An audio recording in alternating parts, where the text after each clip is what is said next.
sa anniversary po ng kamatayan ng inyong tatay, paano niyo po gustong maalala yung iniwang legacy po ng inyong ama sa bansa? Siguro pag binabalik-balikan natin, no? Ang hirap na kailangan niyang tahakin at tinahak, ang hirap na kailangan niyang gawin, pero hindi siya nawala ng paniniwala sa Diyos at sa ating mga kababayan. At talaga namang napatunayan tama yung kanyang mga pananaw. No? Nagkaroon tayo ng isang matahimik na himagsikan na walang nag-aakalang posibleng mangyari sa anumang parte ng mundo. So, pag tayo, ako personal, pag may dinadaanan ng mabigat, binabalik-balik ako yung dinaan natin mga kababayan. Sinasabi ko, kung nakaya nila yung pagsubok na dinaanan nila, siguro mas kakayanan natin sa akin pananaw, mas maliit na pagsubok na dinaanan natin. Kaya kung kayo tatanungin, One last mahal na Pangulo, is the Filipino are still worth dying for? Kayo na po ang tinatanong ko.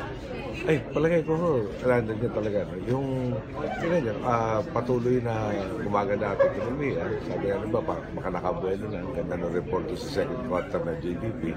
At babalik-balikan natin lahat na nangyayari sa atin dito. Nagmumula sa taong bayan. Bigyan ng Pilipino ng pagkakataon na pakita kanyang gilas. At talaga namang yung talagang titingkad na kaya ng mga Pilipino. So yun ang dapat natin maging paksa. Paano nga ba